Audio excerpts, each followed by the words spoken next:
Hello everybody, Shark Gaming here. Today we will be continuing our series about why Half-Life 2 is so good and what we can learn from it. In today's episode, we will be analysing the fourth chapter of the game, Water Hazard. Now, technically, we are still in Root Canal, however, we get given the boat at the very end of the chapter, and we get given a bit of a playground to mess around with it. There's ramps, objects, and really it just kind of serves as an area to practice driving and get used to it and to avoid the toxic radiation, which is why we need the boat in the first place. Once we're used to the boat, we need to progress by opening up a gate. Now, this is a key feature as it teaches us that we will need to be opening gates throughout this chapter to progress. We also find a headcrab mixed in with some boxes, again showing the player that headcrabs will be used in a bit of a sneaky way to try catch the player off guard and cause a little bit of damage. Now that we've entered the chapter properly, we drive ahead and see the big red barn that the NPC mentioned at the end of the chapter, so naturally we want to go towards it for supplies and possibly help from some more civilians. However, when we get there, we notice zombies. And again, we know that zombies can throw objects because we were taught it safely earlier. Now, here's a very important part about Half-Life. It can tell a story without words or a cutscene. We see a dead body, zombies, and a headcrab shell. So we know that they were headcrab shelled, and the civilians that wanted to help us sadly died. But luckily, their supplies still remain, and after figuring out a quick physics puzzle, we get the supplies, and we also see a helicopter fly past. But surely that won't cause any trouble. Driving down the water a bit more, we find a civilian who's here to help us. He throws down some crates, showing the player that civilians will try to help, and that we can also break crates with our boat. After getting some supplies, we come up to another puzzle, and there appears to be a ramp. However, we don't really know how to solve it. There is a blue barrel though, and if you take it into the water, it floats, and you can also see one under a cage. This shows the player that you need to find some barrels and make them float to lift up the ramp. After solving the puzzle, the player can use the ramp, and as we go over the ramp, we find some more toxic waste. This is the main reason as to why we have the boat, as it would not be safe to walk in. Speaking of things that aren't safe, there is a Combine dropship following us. This shows the Combine will not let up the chase, and they will not let us escape by any means. One of the ships deploys some troops, however you can simply crash into them with a boat to kill them with ease. Now, once you've killed the Combine, to the right there's a vent. You can use a barrel to climb in, and it tells a story.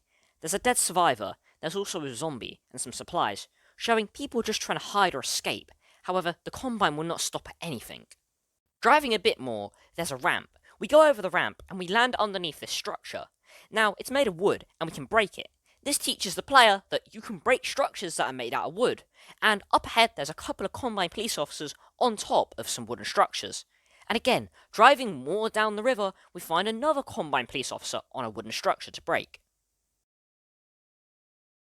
After killing the officer, we turn right and we notice a locked dam. However, we remember the officer's up there, and there's also a ladder, so naturally we want to go up there and investigate. We go up the ladder and we encounter a Combine base. However, it is not good. There's a person, dead, probably of torture, again, telling a story without any words. However, there are plenty of supplies and the first box of infinite grenades in the game. But the player has no time to get complacent, as a Combine ambush quickly ensues. They are easily dispatched with a barrel, and going further through this base, we encounter another guard who unleashes some manhacks on us.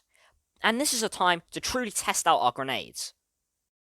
Once the player has finished off destroying the rest of the manhacks, we encounter a hell station and another box of infinite grenades. And a door, showing the player that they are going to need them for when they go through this door. And sure enough, the player does need the grenades. At the end of this outside area, there's a turret.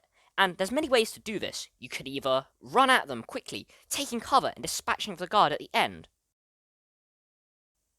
Or the player could throw grenades to flush them out of cover and potentially get an easy kill. Or the player could use the physics objects to carry them and use them as portable cover. This strategy does work, however, it does feel a bit cheap. Progressing on through, we find the switch for the gate, however it's been destroyed. But there are some barrels, and we can use the barrels to simply break open the gate. However, this does trigger the alarm, and the Combine know we're here now. And again, going outside, we have multiple ways to tackle them. We could simply use the turret in which we killed the enemy on earlier. Or we could use them grenades again, and blow up all the enemies before they even have a chance to hit us. This shows the player has lots of free choice in how they approach the game. Because there's a lot of boxes, I simply prefer to just blow up this entire section, as grenades are quite rare, and this section really allows you to use them well. And we find another turret, so we can use grenades again to blow them up from behind. Once we escape the Combine facility, we're able to get back in our boat and continue onwards. However, it's going to be harder now as they know we're here. The first thing we notice is a truck shooting rockets at us. As well as this, the Combine also try and burn the path ahead, but you can use a quick ramp to get over it, at the cost of some health. But there is also more rocket trucks, more Combine, and they are also going to start using physics objects against us. We need to be quick here, as you can easily die, but you can simply get in the tunnel and you'll be safe, for now. Once you're safely in the tunnel, we encounter another puzzle which will teach a very important thing to us, following a line. We see a stash up high, and we see a counterweight with some cinder blocks in it. So you simply need to remove the cinder blocks, follow the line to see where it is, and claim your prize, of some health, suit, and what appears to be some new ammo. Sadly, we need to leave the safety of our tunnel, and it's not long before the Combine have found us. Again, they close a gate on us, meaning that we have to turn right, as it's the only option we have. And we know that we need to break in and open that gate for ourselves. Once you're safely inside, we can see that there's a new gun on the table, a Magnum. And on cue, the door opens, revealing some Combine, showing us that we can use the Magnum to kill Combine in one shot. However, we don't have much ammo. And as if things weren't bad enough, that helicopter from earlier is now shooting us while we're outside. So we need to get back inside quickly to avoid the helicopter's fire, as we are not in a state to fight a helicopter. However, getting inside will not be easy, as we must fight off a lot of Combine police officers before we can safely get inside. This is the main combat section of the chapter, as this chapter focuses more on the boat and exploring with it.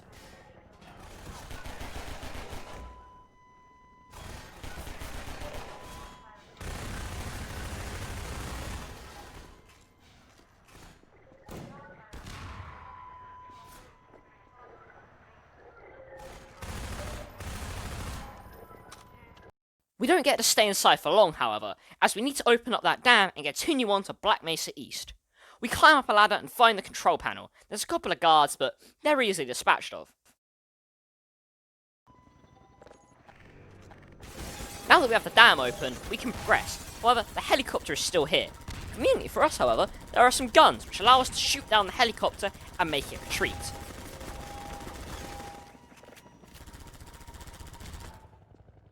We may have made one helicopter disappear, but the Combine isn't going to give up that easily. Oh no, they send another helicopter, but this one keeps dropping bombs on us, which makes it a lot harder to escape.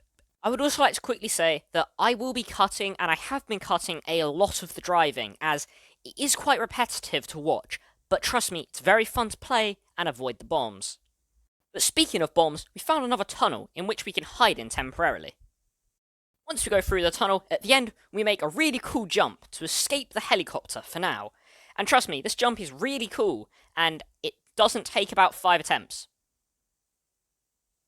Now continuing with more jumps and ramps, later on in the chapter, we have to make another one. And you can make a quick pit stop in this building to get some supplies.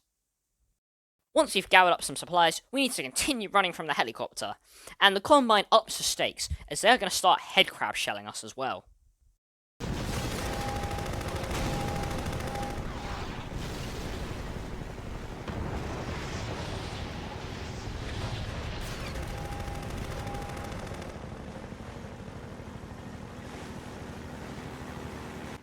And just when all hope seems lost that we won't find another tunnel, right ahead of us we see another one. But it is guarded, so we need to be careful when entering.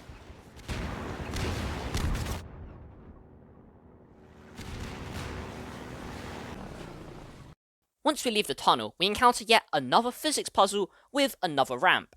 But the gimmick in this one is a bit more simple. You have to pull this switch which lowers a lift, and then you have to weigh it down enough to lift the ramp up.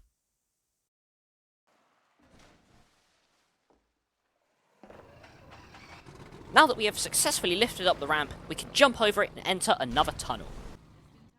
The great thing about this tunnel is that we have found some civilians that are willing to help us. Now, not only are we safe, but we are also going to get our boat upgraded with a gun, which will allow us to fight back against the helicopter. Not only does this progress the chapter along, it also keeps it from getting too stale, as if you were getting a bit bored of driving your boat, you now have a gun to shoot at stuff with. As we leave the tunnel, we are instantly ambushed by yet another helicopter, but now we can fight back, and we make this one retreat instantly. But not all is good, as we have to enter through this gate section and we get trapped in by the Combine, but they fail to realise that we have a gun mounted to our boat which allows us to make quick work of them. Once we get back on the water, there's another RPG truck, and we can use the gun to shoot the rockets out of midair, which means that they are not really a threat anymore. As we come up to a split in the road, we can see a Combine soldier on the right, so naturally you'll want to investigate. And again, another story is told without any dialogue. There's dead corpses, a zombie, and soon headcrabs will start raining down. Again, this tells a story with no words, and the best thing is, you have no side character, or character in your ear saying, oh yes, they died because of headcrab shellings. You, the player, have to make that yourself. As we continue onwards, the Combine up their efforts to try stop us by using barrels and putting oil in the water to create fire traps we have to dangerously go through. They also try to roll barrels down the hill. However, we learnt back in Root Canal that if you're quick enough, you can easily turn an ambush around and turn it into your own favour. Now, we are approaching the end of the chapter, and at the end of this chapter, we have a boss fight. The boss fight is against the helicopter, and this helicopter will stop at nothing to prevent us from reaching Black Mesa East. Now, this helicopter will unleash new attacks, and will be in an actual arena in which we have to fight it with our boat.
Now that we've destroyed the helicopter, we can open the gate and make our way to Black Mesa East.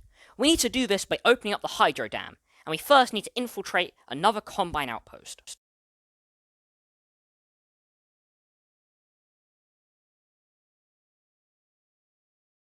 The Combine outpost also happens to be stocked up with supplies, which you may or may not have used during the fight.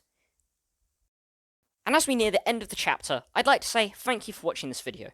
If you could, please leave a like and subscribe, as it helps out the channel and it motivates me to make better content. I'd also like to take this time to apologise for the lack of sound in this video. I unfortunately messed up some of the recordings, and near the start of this video and towards the end, there was no sound. That is why I dubbed in some music over the helicopter boss fight. Anyway, I'd like to thank you for watching, and I'll see you guys next time, where we look at Black Mesa East and Ravenholm.